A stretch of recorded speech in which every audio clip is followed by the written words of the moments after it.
जय हिंद दोस्तों, स्वागत है आपका आपके अपने YouTube चैनल में। दोस्तों, इस वीडियो में हम बात करने वाले हैं किसी वैद्युत द्विध्रुव के कारण उसके अच्छी स्थिति में वैद्युत विभव के बारे में। ये क्वेश्चन बहुत बार आपके बोर्ड एग्जाम में पूछा जा चुका है। हालांकि 2012 में पहली बार क्वेश्चन आया था, उसके बाद से अन्य कई प्रश्न पत्रों में यह क्वेश्चन आप में रिपीट हो गया है और यह 5 अंकों में पूछा जाता है। 5 अंकों का मतलब कि आपका 1% इंक्रीज करता है और हालांकि काफी आसान भी है, तो आप इसको तैयार ही करके जाएंगे। अगर जो आप वीडियो में आए हैं तो वीडियो को एंड तक देखिए, क्योंकि पूरे YouTube पर ऐसा डेरिवेशन कोई नहीं कराने वाला है। बिल्कुल आसान लैंग्वेज लिखवाऊंगा और पूरा का पूरा मैकेनिज्म आपको समझा के दूंगा, ताकि आपको डेरिवेशन करने में कोई दिक्कत ना हो। ठीक है, तो चलिए शुरू करते हैं। बोला क्या है कि वैद्युत द्विध्रुव है, उसके कारण अच्छी स्थिति में आपको वैद्युत विभव ज्ञात करना है। तो सबसे पहले आप वैद्युत द्विध्रुव बना लेंगे, क्योंकि वैद्युत द्विध्रुव के कारण ही आपको वैद्युत विभव निकालना है। तो सबसे पहले आप वैद्युत द्विध्रुव बना लीजिए। तो वैद्युत द्विध्रुव क्या होता है? तो दो समान परिमाण के आवेश, यहाँ पे मैं लिख देता हूं कि जब दो समान परिमाण के आवेश, यानी कि यहाँ पे माइनस आवेश है, यहाँ पे प्लस आवेश है, ठीक है, और उनके बीच की दूरी कितनी है? 2l है। ठीक है, इतना पहले समझिए। ये क्या है? वैद्युत द्विध्रुव है। वैद्युत द्विध्रुव की परिभाषा होती है कि जब दो समान परिमाण के विपरीत प्रकृति वाले आवेश 2l की अल्पतम दूरी पर रखे होते हैं, तो उनसे बने निकाय को वैद्युत द्विध्रुव कहते हैं। जैसा कि आप देख सकते हैं, यहाँ पे माइनस आवेश है और यहाँ पे प्लस आवेश है, यानी कि इनकी प्रकृति तो अलग है लेकिन इनका परिमाण क्या है? समान है, और ये 2l की अल्पतम दूरी पर रखे गए हैं, यानी कि ये क्या है? आपका एक वैद्युत द्विध्रुव है। और इसी वैद्युत द्विध्रुव के कारण इसके अक्ष में आपको वैद्युत विभव ज्ञात करना है। तो इसके अक्ष में भी आप एक बिंदु मानेंगे, जिस बिंदु पर आप क्या करेंगे? वैद्युत विभव ज्ञात करेंगे। तो चलिए इसके अक्ष में हम एक बिंदु ले लेते हैं। तो मान लीजिए कि यहां से इसके वैद्युत द्विध्रुव के मध्य से r दूरी पर क्या है? एक बिंदु यहाँ पे P है। r दूरी पर क्या है? यहाँ पे एक बिंदु P है, ठीक है। और इसी P बिंदु पर क्या करना है? आपको वैद्युत विभव ज्ञात करना है। क्योंकि बोला है कि अच्छी स्थिति में आपको ज्ञात करना है, तो मैंने अक्ष में इसके क्या लिया? एक बिंदु P लिया है, और इसी P बिंदु पर आपको वैद्युत विभव ज्ञात करना है। ठीक है, और मैं आपको समझा दूं, इस चित्र को मैं एक बार फिर से समझा दे रहा हूं आपको, ताकि आपके लिए आसानी हो जाएगी। ठीक है, तो देखिए ये भाई, जब 2l है इसके बीच की दूरी, जब इसके बीच की दूरी क्या है? 2l है, तो जाहिर सी बात है इसकी आधी दूरी l होगी और आधी दूरी कितनी होगी? l होगी। तभी तो दोनों l मिलके क्या हो जाएंगे? 2l हो जाएंगे। तो ये क्या हो जाएगी? इतनी दूरी l और इतनी दूरी l, और दोनों को जोड़ देंगे तो 2l, यानी कि आधी दूरी इसकी l है और आधी दूरी क्या है? l है। ठीक है, आई होप आपको चित्र समझ में आया होगा कि एक वैद्युत द्विध्रुव रखा गया है और इस वैद्युत द्विध्रुव के अक्ष में एक बिंदु P माना गया है, और उसी P बिंदु पर हमें वैद्युत विभव ज्ञात करना है। अगर निरक्षी स्थिति में बोलता तो हम इसके ऊपर एक बिंदु मानते, इसके अभिलंबवत, इसके लंबवत एक बिंदु हम मानते, लेकिन हमको अच्छी स्थिति में बोला है तो हम इसको क्या करेंगे? एक्सिस पे ही, अक्ष पे ही एक बिंदु P माने हैं, और इसी P बिंदु पर हमें वैद्युत विभव ज्ञात करना है। तो चलिए शुरू करते हैं। देखिए लैंग्वेज में बिल्कुल इसकी आसान लिखवाऊंगा, हालांकि आपके बुक में बहुत टफ दिया है, एनसीईआरटी में तो और ही टफ कर देता है। तो चलिए इसकी लैंग्वेज को लिखते हैं। लिखेंगे माना, बिल्कुल आसान लैंग्वेज लिखेंगे आप। माना चित्रानुसार, किसके अनुसार? चित्रानुसार, चित्र के अनुसार। माना चित्रानुसार r दूरी पर, चाहे माना चित्रानुसार एक द्विध्रुव रखा गया है।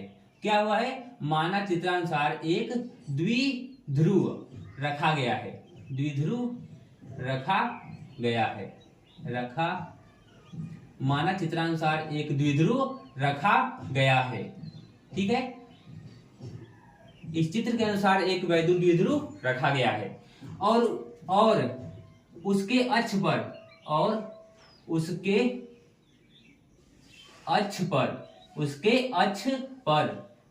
r दूरी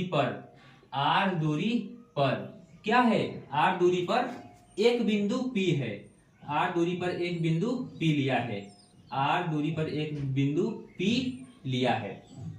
ठीक है, देखिए मैंने कुछ नहीं किया, बस यही लिखा है कि एक वैद्युत द्विध्रुव है चित्रानुसार, और उससे r दूरी पर मैंने एक बिंदु P लिया है, और इसी P बिंदु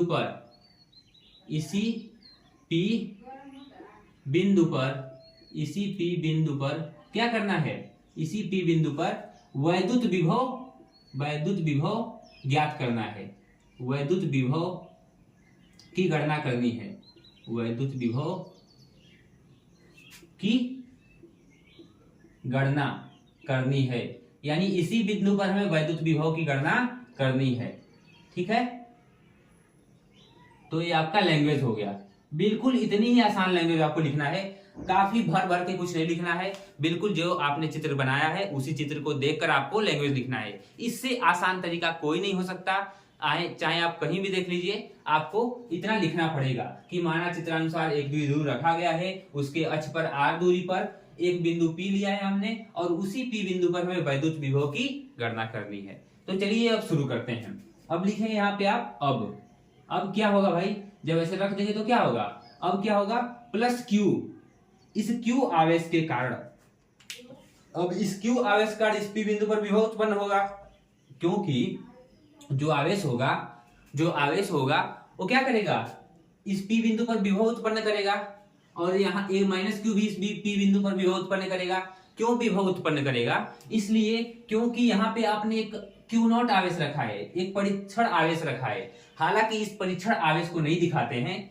अब बताइए, जब दो आवेश हैं तो दो आवेशों के बीच में तो विभव उत्पन्न होगा ना भाई, विभव उत्पन्न होगा, तो इस प्लस Q के कारण इस P बिंदु पर विभव और इस माइनस Q के कारण इस P बिंदु पर विभव हम निकालेंगे।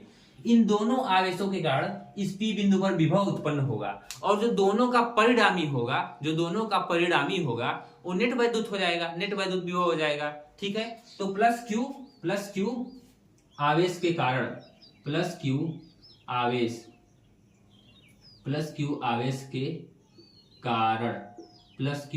के कारण P बिंदु प्लस Q आवेश के कारण P बिंदु पर वैद्युत विभव, मैं पूरा ऐसे वैद्युत नहीं लिखा हूं, आप लोग समझ जाएंगे। ठीक है, तो प्लस Q आवेश के कारण P बिंदु पर वैद्युत विभव क्या हो जाएगा, इसको हम डिनोट करेंगे V प्लस Q से। V प्लस Q का मतलब कि इस P बिंदु पे जो विभव उत्पन्न हो रहा है वो प्लस Q आवेश के कारण हो रहा है, मतलब कि प्लस Q आवेश के कारण विभव उत्पन्न हो रहा है। उसको कैसे दर्शाए हैं, V प्लस Q से, यानी विभव तो उत्पन्न हो रहा है लेकिन किसके कारण, इस प्लस Q आवेश के कारण। इसका बराबर कितना हो जाएगा, तो हो जाएगा 1/4 पाई एप्सिलॉन नॉट। ठीक है, ये इसको K भी कह सकते हैं आप, 1/4 पाई एप्सिलॉन नॉट को आप क्या लिख सकते हैं, डायरेक्ट K लिख सकते हैं। तो मैं K लिख के करता हूं ताकि आपका डेरिवेशन और भी आसान लगेगा आपको। तो यहाँ पे आप K कर लीजिए, Q का मान कितना हो जाएगा, तो ये प्लस Q है तो Q ही रहेगा, प्लस Q लिखिए चाहे Q लिखिए, KQ/R। R का मतलब कि इस प्लस आवेश से P के बीच की दूरी, R का मतलब है कि इस Q आवेश से इस P बिंदु की दूरी, तो इतनी ही दूरी है भाई। ठीक है, तो इस पूरे R में से अगर जो मैं यह L वाली दूरी निकाल दूं, इतनी दूरी निकाल दूं, तो इस प्लस Q से इस P बिंदु की दूरी निकल जाएगी। तो इस R में से मैं क्या कर रहा हूं, उस L को अगर जो मैं माइनस कर दे रहा हूं, R में से अगर जो मैं L को माइनस कर दे रहा हूं, तो क्या हो जाएगा, ये जो आपका विभव निकल के आया है वो किसका आया है, V प्लस Q के कारण, यानी R दूरी को हमने क्या ले लिया, VR माइनस L। R में से L को घटाएंगे तो इसके बीच की दूरी निकल जाएगी, यानी V प्लस Q बराबर हो जाएगा KQ/R माइनस L। ये आपका समीकरण नंबर 1 हो गया। क्या हो गया, ये आपका समीकरण नंबर 1 हो गया।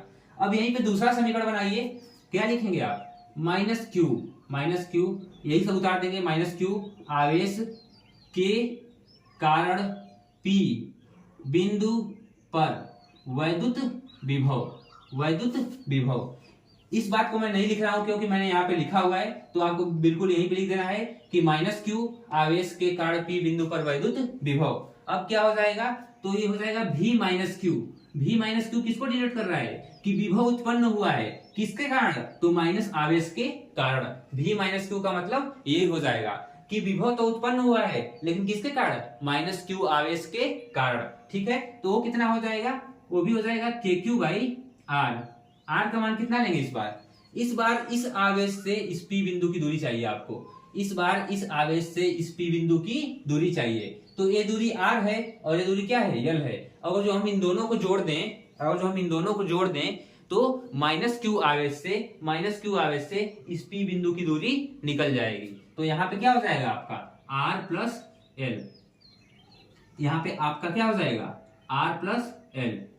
लेकिन एक बात और, यहाँ पे जब आप वैद्युत क्षेत्र की तीव्रता निकालते हैं तो यहाँ पे आप माइनस प्लस चिन्ह नहीं लेते, लेकिन भाई यहाँ पे आपको चिन्ह सहित लेना पड़ेगा, क्योंकि ये क्या है अदिश गुणन है, ये क्या है अदिश गुणन है। तो यहाँ पे क्या लेंगे, इसको आप माइनस में लेंगे, इस क्यू आवेश को आप माइनस में लेंगे। हालांकि बहुत सारे बच्चे यहीं पे गलती करते हैं, इसको मिस कर देते हैं। यहाँ पे आपको इसको माइनस क्यू ही लेना है, क्योंकि माइनस क्यू आवेश के कारण जो विभव उत्पन्न होगा उसका भी मान माइनस में ही आएगा, यानी कि यहाँ पे आपको माइनस क्यू का मान लेना है। यहाँ पे प्लस था तो नहीं दिखाते हैं, प्लस को तो नहीं भी दिखाएं तभी चल जाएगा, लेकिन यहाँ पे माइनस को आपको दिखाना पड़ेगा। ठीक है, अब यहाँ तक आपका प्रोसेस हो गया। अब समीकरण 1 व 2 से आप क्या कर सकते हैं, समीकरण इसको मैं सही कर लेता हूं। ठीक है, तो समीकरण 1 व 2 से वी नेट का मतलब कि पूरा वैद्युत विभव, मतलब कि इन दोनों आवेशों के कारण अब वैद्युत विभव क्या हो जाएगा, तो वी नेट बराबर हो जाएगा V क्या है यहाँ पे plus Q, V plus Q plus V minus Q, यानी इन दोनों को जब हम जोड़ देते हैं, इन दोनों पदों को जब हम जोड़ देते हैं तो क्या हो जाएगा, नेट वैद्युत विभव निकल जाएगा इस P बिंदु पे। ठीक है, तो आप लोग इतना देख लीजिए, इसका स्क्रीनशॉट ले लीजिए, अदरवाइज मैं इधर करूंगा आप, क्योंकि इधर नीचे जगह नहीं है। तो इसको एक बार आप लोग क्या कीजिए, देख लीजिए, V प्लस क्यू और V माइनस क्यू है। चलिए अब इधर करते हैं, अब कहां पे करते हैं, इधर करते हैं। ये V नेट आपका हो जाएगा, यानी कि पूरा V का मतलब कि इस पूरे द्विध्रुव के कारण अब इस P बिंदु पर जो वैद्युत विभव उत्पन्न हो रहा है उसकी बात हम कर रहे हैं। तो V प्लस क्यू, अब यहाँ पे क्या है, V तो हमने रख दिया है, V प्लस क्यू का मान कितना है यहाँ पे, तो V प्लस क्यू का मान है K Q by R minus L. ठीक है, और प्लस में क्या हो जाएगा, K Q by R plus L, क्योंकि यहाँ पे माइनस क्यू का मान कितना है, V माइनस क्यू का मान, तो यहाँ पे माइनस रखेंगे। ठीक है, तो K माइनस क्यू, ठीक है, और यहाँ पे प्लस क्यू। अब इन दोनों को हम क्या करेंगे, जोड़ देंगे, तो हमारा जो नेट विभव है वो निकल जाएगा। तो नेट विभव के लिए देखिए V बराबर हो जाएगा, यहाँ पे के क्यू और यहाँ पे भी के क्यू दिख रहा है, तो के क्यू को कॉमन कर लेंगे। कॉमन करना एक आसान मेथड है, मैथ का मेथड है, तो इसको क्या करेंगे हम लोग, कॉमन कर लेंगे। तो इस के क्यू को हम यहाँ पे बाहर निकाल देंगे, के क्यू को हम बाहर निकाल देंगे, तो यहाँ बच जाएगा 1/r माइनस एल।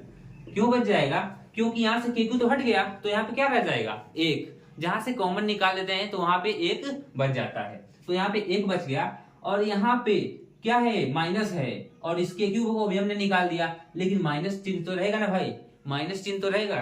तो यहाँ से माइनस और प्लस क्या हो जाएंगे, ये माइनस और ये प्लस क्या हो जाएंगे, दोनों एक दूसरे को माइनस कर देंगे, यानी कि यहाँ पे क्या आ जाएगा, माइनस आ जाएगा। और यहाँ पे क्या हो जाएगा, 1/r plus L, 1/r plus L. इतना क्लियर हुआ, इतना क्लियर हो गया। अब इसके बाद से देखिए, v बराबर तब लिखेंगे आप के क्यू, फिर यहाँ पे इन दोनों को क्या लिख सकते हैं आप, R square minus L square. कैसे लिख सकते हैं, एक कोष्टक में a प्लस बी है, एक कोष्टक में a माइनस बी है, a plus B a minus B, उसको लिख सकते हैं a प्लस बी का होल स्क्वायर, या फिर लिख सकते हैं मतलब कि a माइनस बी का होल स्क्वायर लिख सकते हैं, या फिर लिख सकते हैं a square minus B square. ठीक है, इस फॉर्म में आप लिख सकते हैं। तो इसका a square minus B square मैंने एज इट इज लिख दिया। अब तिर्यक गुणा कर दीजिए, तो यहाँ पे r प्लस एल इधर आ जाएगा, तो यहाँ पे हो जाएगा r, क्या हो जाएगा यहाँ पे r प्लस एल, तिर्यक गुणा से मैंने किया है r प्लस एल। फिर यहाँ पे माइनस है, यहाँ पे क्या आ जाएगा r माइनस एल। ठीक है, यहाँ पे r माइनस एल, यहाँ पे माइनस एक्स्ट्रा था तो इसमें हम गुणा कर देंगे, यहाँ पे माइनस एक्स्ट्रा था तो यहाँ पे हम क्या करेंगे, इसका गुणा कर देंगे। अब यहाँ पे क्या करेंगे, तो v बराबर हो जाएगा के क्यू, यहाँ पे r प्लस एल, और यहाँ पे माइनस कर देंगे तो minus r plus L, minus plus minus, ठीक है, कैसे हुआ ये, तो इस माइनस का इसमें गुणा किए हैं तो प्लस माइनस माइनस हो गया है और माइनस माइनस प्लस हो गया है।